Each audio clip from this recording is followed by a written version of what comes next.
Alright, let's talk about military fantasy with hares. Cheers. Alright, let's continue the 13 Days of Mousemas with number 10, The Long Patrol by Brian Jacques. Came out in 1996 or 1997, I think. And, it's another book. It's one that I have difficulty explaining why it just kind of passed me by. But we'll do our best in the usual way. I'll give you a quick rundown of what it is about, and then I'll try to come up with some things that may explain why this one is just there. I'll try to do that. We'll see how it goes. So let's talk about The Long Patrol, shall we? Alright, The Long Patrol does take place after the Pearls of Lutra, in chronological order, that is.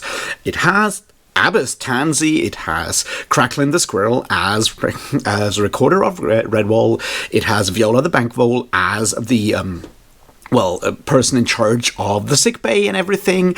It has Arvin, the annoying squirrel, as new warrior of Redwall. And so that's sort of where we are.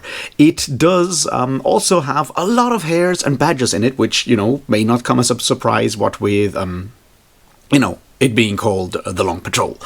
And, we basically follow one young hare, Tamu, who wants to join the Long Patrol and is still very young, and he manages to do so through all kinds of reasons and whatnot and adventures. And at the same time, the Rapscallions, a large army of vermin, is marching towards Redwall, and Rekka Rose Eyes, the Badger Mistress Lady, Badger Lady of Salmandastron, is taking her large hare army to Redwall to defeat those Rapscallions for once and all, and once and for all, and that's where we are. That's basically the entire plot. There's also stuff happening at Redwall Abbey, like, people digging and stuff, but, it's mostly about the Long Patrol and everyone trying to kill that large horde of vermin and possibly dying in, the process. So it's a very military book, which is partly why it did not necessarily land that well for me. But if you're, more of a fan of the Salmandastron and Long Patrol sort of like plot lines, you may actually enjoy it more.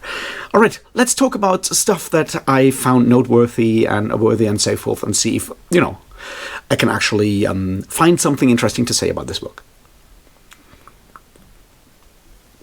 I mean, I'm sure I can. So let's try this and start with the first part. I think, in a lot of ways, this is more of a intermediary novel in the larger Redwall series. One of the things that are obviously interesting with the way that Brian Jacques builds up Redwall throughout these novels is that publication order and chronological order are not the same, right? We start with Redwall, then we jump back in time to, so far, the earliest book in chronological history, chronological order, that being obviously Mossflower. No, not the earliest. Martin the Warrior is even earlier than Mossflower. If, me getting confused already. So we jump back, and then we jump forward again with Matimeo, and then we go back again, and then we end up with, Marielle of Redwall somewhere, filling out that history slowly over time. What's interesting about that is that there are inadvertently sort of like gaps in those kind of novels where stuff that's happening in one novel does not necessarily show up in another novel, because while it takes place after the first one, it was written before, the second one and so forth. So what Brian Jacques has to do sometimes is sort of fill those gaps and create a more coherent world through stuff happening in later novels. And I think in a lot of ways, this one, The Long Patrol, is exactly that kind of novel, because it does do a lot of that, sort of connecting bits and pieces together, largely connecting the very early stuff from Mossflower with the current Redwall Abbey as we know it in a lot of ways. I'm obviously talking about the whole situation about the wall that's falling down, the south wall? Yeah, it's a south wall that is collapsing as part of the plot. Obviously, what is happening here is that we need a reason to have the open field battle and not yet another sort of siege of Redwall, which, I get it. We've had enough of those sieges for now, so maybe that's a good idea to do something different. And having the wall sort of collapse and having people dig underneath makes a lot of sense because it also allows Brian Jacques to go back and look at the whole like stuff of Courtier, the castle of Courtier of the Wildcats. That was the basis of Mossflower. And while we all kind of know that, of course, Redwall Abbey was built by Abbas Germain and Martin the Warrior, we kind of only find out these kind of bits and pieces over time, right? And the whole Courtier never came up in the book Redwall itself because, it wasn't written back then.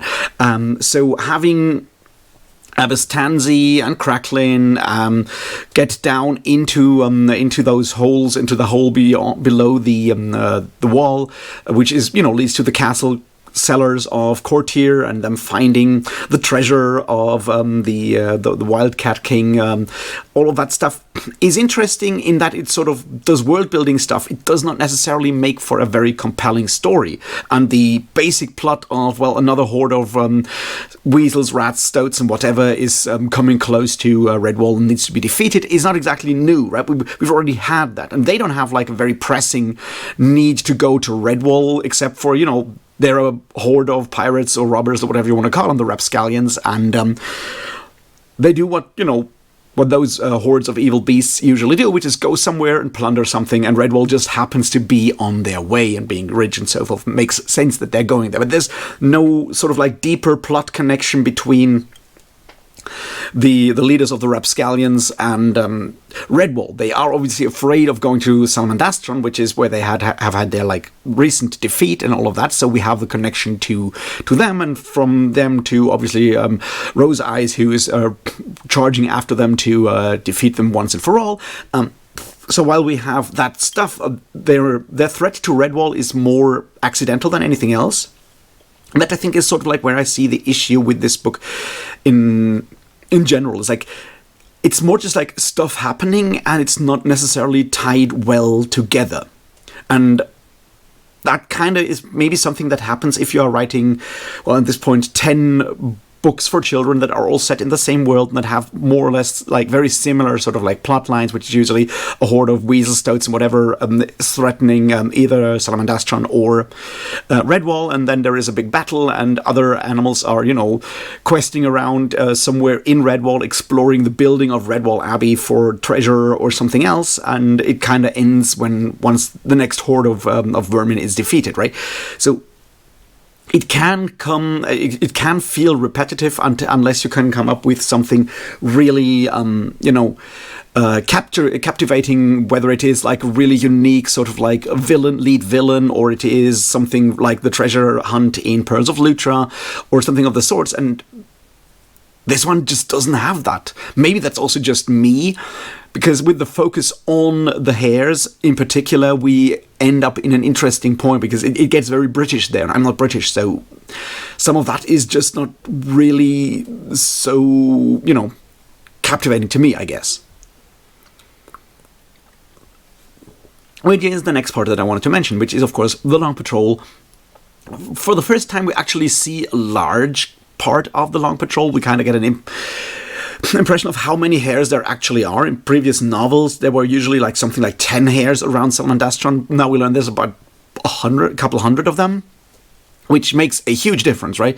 Having 500 hares is a very different number. So suddenly everything has been scaled up. We have like a large field battle for the first time in Redwall history, right? We've had like sieges a lot, but like an open sort of like armies marching. We had 1,000 people in the Rapscallion army and stuff like that. That is different. Unfortunately, it does not necessarily make for a very interesting reading for me. It's like, as someone who's spent a lot of time talking about, say, the Malazan Book of the Fallen and the Black Company novels, so you'd think that I enjoy the military stuff and military fantasy. Turns out I don't. And so this just maybe is also just a me problem, that I just don't find it that interesting. We have, the usual stuff that you can also have in what is obviously a military fantasy story in a lot of ways. That is, the training stuff, having the recruits, having the tough drill sergeant who's secretly really nice, but, has to be super tough. A lot of that stuff is in there. And if you are, you can see Brian Jacques taking another sort of staple of, in this case, obviously more like British literature in general. You have a lot of like British military fiction, military historical fiction, whether it's like your Hornblower and Audrey Maturin stuff for the seafaring parts, or whether it's, nowadays probably people know about Sharp and stuff like that, but it used to be the Flashman stuff by George MacDonald Fraser in the past, and you've had like a tradition of that, in particular, obviously, because of with Britain having a bit of an empire. There's a lot of situations where young people go and do war crimes in different parts, in exotic locations, which makes for fantastic stories if that's, what you want to feed your next generation of potential war crimers out there in different parts of the universe, right? So there is that history, and it allows Brian Jacques to kind of connect to that. And the Long Patrol has always been that. All the hares in the Long Patrol have that more like posh, pseudo-posh British accent that is often sort of connected to the aristocracy, or mostly the British sort of like the officer corps in the British Army. Your Flashmans, for example, which is partly that. It's like a certain level of arrogance that it kind of comes with the certain knowledge that you are, of course, better than everyone else. You have probably got a better training as a fighter and so forth than the people under your command, or the people that you are, war criming against in whatever part of the empire you're currently at. And that comes with a lot of like arrogance, living privilege and so forth. And the hares of the Long Patrol do in fact really capture that really well in a lot of ways. The whole sort of like constantly pretending nothing bad has happened, the whole like somewhere between a stiff upper lip and taking hares for that is obviously, a very interesting visual joke, but having that and pretending nothing bad has ever happened, but the understatement, I think, the British understatement, combining that with hares makes for a really fun thing, but it only works if that specific sort of like presentation, that specific social background is part of your cultural heritage. So I'm not sure how much this does actually work now in the 2020s if you're a child. I don't know how much children growing up in the larger British sphere still remember that part and understand those jokes, and how much that is something that just doesn't work anymore. It's the same thing that you see with, the, what's it called? Jingo, the Terry Pratchett novel about the military, or whenever you have those situations. There's some of that happening in Nightwatch as well, right? Where Pratchett also talks about that specific part of the officer class in a lot of ways, which, is also tied to the sort of British boarding school system and all of that stuff. It's tied into that, and it feels very, very British, but that, comes with the fact that sometimes that only works if you are British or culturally British enough to understand the jokes.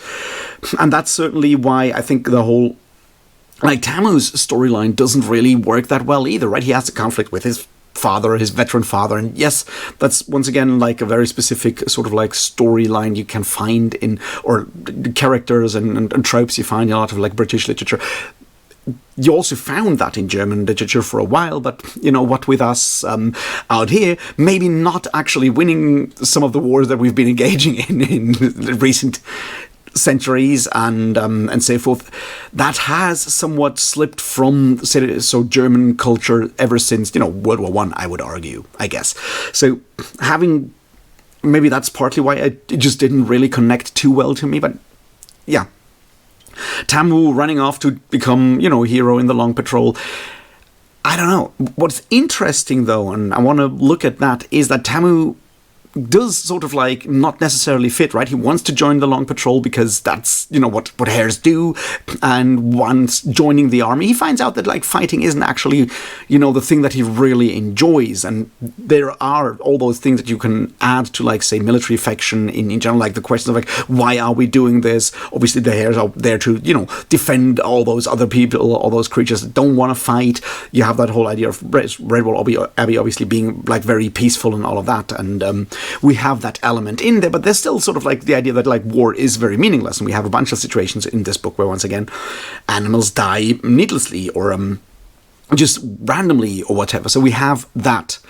Now, what's interesting to me is how once again that does only sort of like happen on the edges. This is a book where like the main plot is not really interesting to me, but stuff that happens around the edges is interesting. Rossa, the squirrel, wanting to fight alone and not being part of like any military, also is an interesting character in that regard, right? She wants to stay alone. She becomes somewhat sort of protective of Tamu, but then she passes away. But even as she dies, like even telling her, like, even if you are telling up Tamu, even if you thought that joining the Long Patrol is the thing you want to do, there's a lesson there for you. It's like, you don't have to join an organized military if you realize that kind of form of warfare is not for you. You can always find something else. Once again, that's something we've been talking about a lot throughout all of these Redwall novels, right?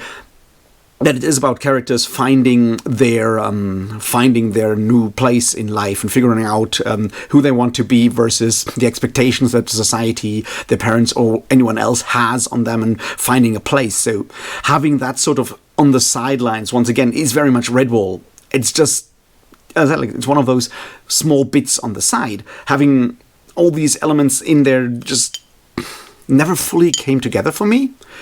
The same way we have the whole situation about the blood rage, right? The berserker rage for badger lords or badger ladies, and maybe we'll get more of that in the future, because having a badger lady lead Salamandastron is an interesting thing, but we only see the end of that, right? We only see her going on that last revenge quest, and we once again see the idea that going for revenge can be very much a very bad idea if you go too far with that. And the idea of having rage that you can't necessarily control being also, being incredibly dangerous to yourself and everyone around you is something we've seen before, right? We had that with Earthstripe when we had, is that Salamandastron? No, it's another one. I'm confusing the books at this point, right? But it is certainly the kind of thing where, once again, a badger lord died because of their blood rage, because of their inability to control themselves. And we see this with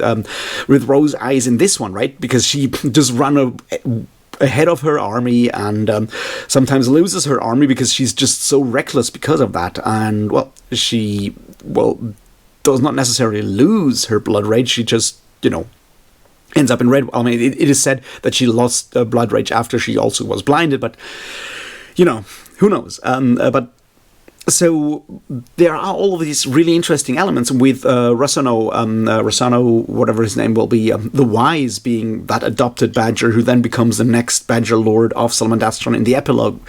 That's once again why I said this is sort of like an intermediary novel in a lot of ways, because it does set up sort of the next era of Salamandastron with a new badger lord who is a different badger lord compared to others, because he's apparently not very raging or anything of the sorts, and more like a wise badger.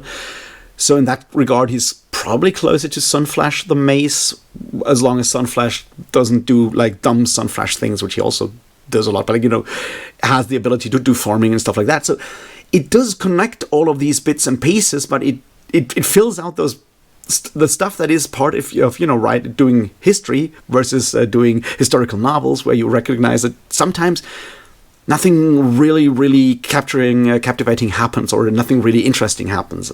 It's like, we get all of these different armies. We get the Otters, we get the Shrews, we get everyone hanging out in Redwall, going out to fight, and at the same time, people are doing dumb shit in the Abbey, just like digging and discovering that the wall is collapsing. But that threat is also never really meaningful, right? Because everyone decides, we'll just have to go out and fight them somewhere else. Even, it would have been like more tense in a lot of ways if we had people, the Rapscallions already being aware of the fact that the wall is collapsing and trying really hard to get there, but that is, all dissolved immediately by Midge and Temu as spies, pretending to be crafty, pretending to be prophets and telling the Rapscallions where to go instead. That's, it takes a lot of these things that we have seen before, right? We had the same in Outcast of Redwall with the Vixen Nightshade being, either a seer, but, doing these kind of things and having the idea that lords of like larger vermin armies, like all those warlords being incredibly superstitious in a lot of ways and playing on that. We have our sort of dumb, slightly good-natured slapstick kind of vermin with those two rats whose names I already have forgotten because they're so meaningless. It's all bits and pieces that we've seen before, but this time around the way they are fit together is somewhat uninspiring, which is a bit of a shame because we have Tansy again. We can see sort of the connections between Tansy, Arvin, and Cracklin from the previous book, from Pearls of Lucha. We can see that happening again, sort of like how that has evolved with them growing older, with Arvin becoming a very responsible warrior of Redwall now. We have Viola being, well, very much still Viola. And that's like an interesting thing here, right? Because we've seen that with Sister Cicely in the previous one, in Pearls of Lucha, forcing everyone to eat the nettle soup, as, being caring for all the young ones, for all the supposedly sick animals and so forth, and Viola taking over from her.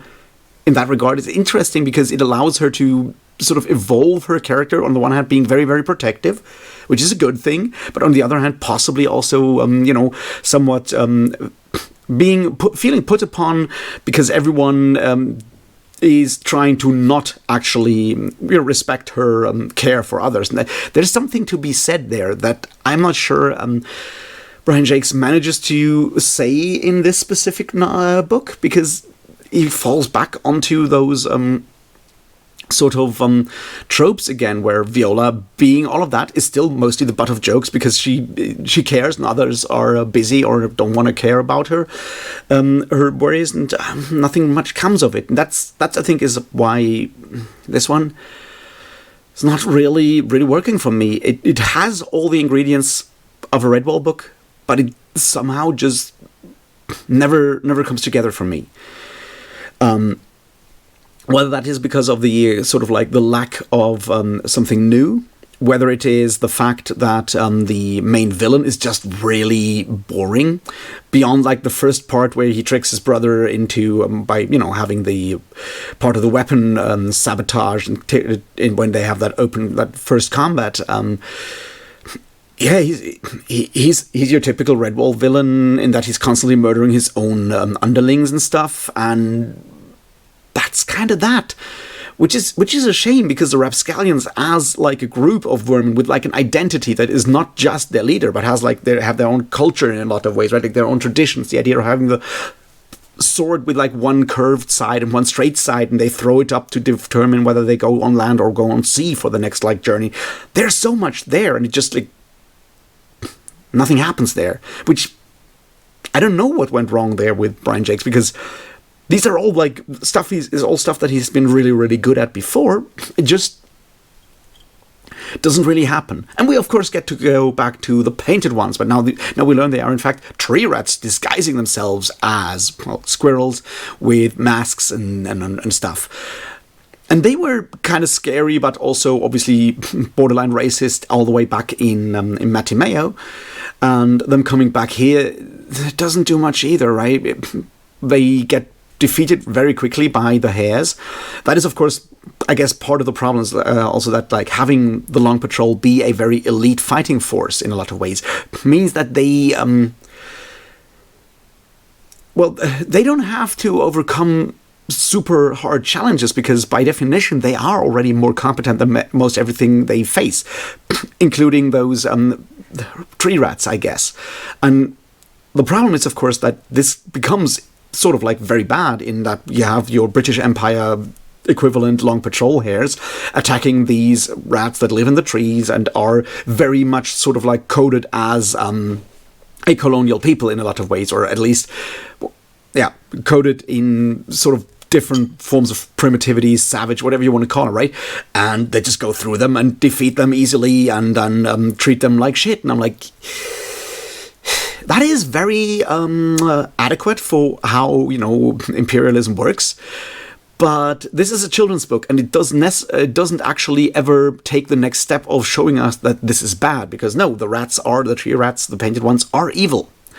They may be somewhat less intelligent, but they are evil, and, depicting someone as evil and less intelligent than your good guys, that's bad. really bad.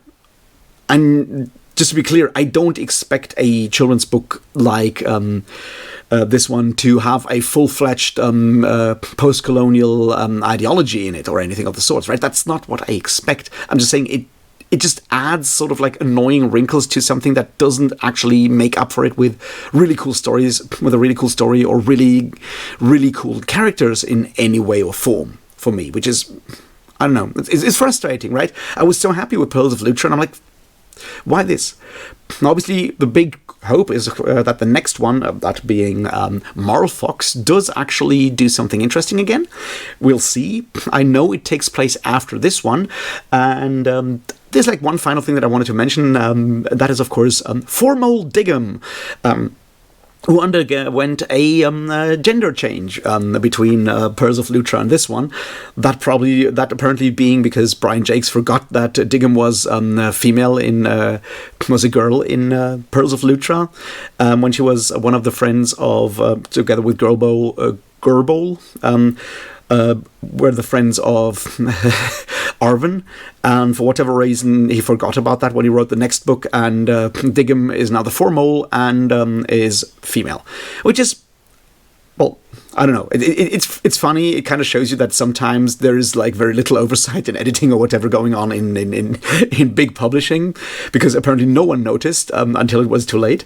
So it's mostly funny. It also very much fucked me up until I actually double checked the wiki, the Redwall wiki, and found out that yes, this. I wasn't imagining things, it's just a mistake. So I wanted to mention that. And I mean, Formol is one of those really interesting concepts, right? Because the moles with their specific dialect are, once again, also very much coded in a specific way for a specific sort of like craftsman class that you have in, once again, British society in a lot of ways, right? You're honest craftsmen which speak in like a weird dialect. You have the same with like, the people in Lancre by Terry in the Discworld novels. Terry Pratchett is a really interesting comparison to Redwall, because he does draw on a lot of the same sort of like cultural background, right? So you have the moles being very much like the whole people in Lancre that usually do the dancing, the Morris dancing and so forth in those witches novels. You have that in there, and having your first, the foreman of the craftspeople be the Formol is obviously a really cool way. And Brian Jacques in general, using general language and changing stuff into animal. You have, faux beasts, and you have, instead of faux man, and you have all of these elements in there, which is really cool. Every beast instead of every man or everyone. He's really good at that, and I think it works really well. And obviously the book is still really fun to read. It just doesn't really always come together. So Formol, I just wanted to mention it because, it was interesting to me, and I was confused for a while there. Yeah, I don't know. I don't know what else to say about this one. I was hoping for more, but what can you do? I'm definitely curious to see where this is going. With Rasono, the Wise, I think we have an interesting new Lord of Salamandastran. I don't know if we'll get to any of his adventures in the future books. Getting back to the past in those kind of ways, it makes a lot of sense and builds up the world of Redwall as a sort of like larger cinematic universe, or whatever you want to call it, like a universe. It works really well for that. It just didn't capture me a lot. So maybe I'm also reaching Redwall fatigue at this point, because it's 10 books in more or less 10 days. It's a lot. I don't know. We'll be talking about Marl Fox next, and I hope it will be more entertaining. It certainly does have some new wrinkles thrown in and new opponents, I guess, with the Marl Foxes. So we'll see if that works. If you have thoughts on The Long Patrol, let me know down in the comments. If not, also let me know in the comments. I hope you enjoyed it more than I did. I'll talk to you about Marl Fox next. And until then, well, thanks, cheers, and eulalia.